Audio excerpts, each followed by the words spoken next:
Good morning na naman.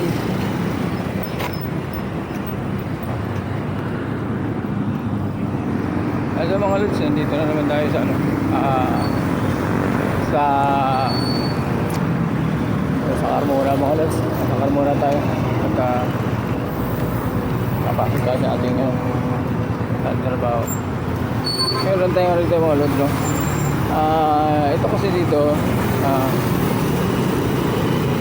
naging ano nito, terminal ng bus nila dito mga lods.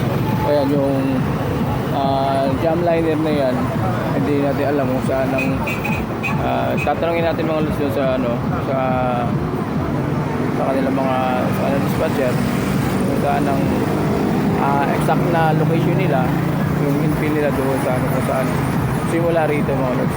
So hanapin natin yung dispatcher mga lods para matanong natin para sa eksaktong location kung saan sila nag-terminal so sa parting ano, para alam din natin mga lods, hanapin natin.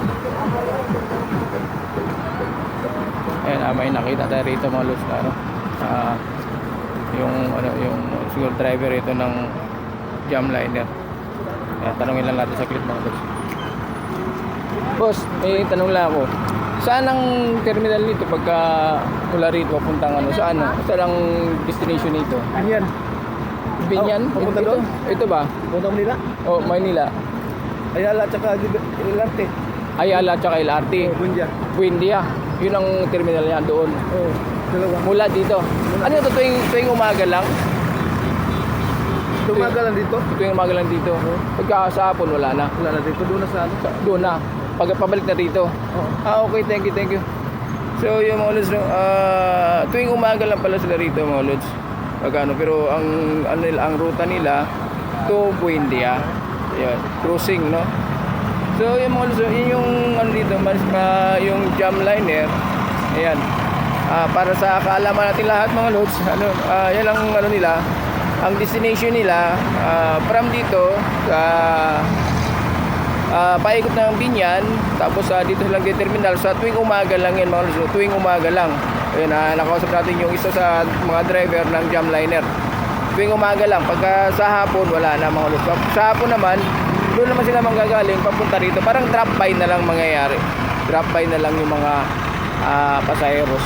So yung mga lods, no, at least nalinawan natin kasi nag-ano din kasi ako mga lods kung saan ang ano nila. Kaya gusto natin malaman para malaman din ng lahat mga lods, diba? So yan po, dito po yan sa ano, sa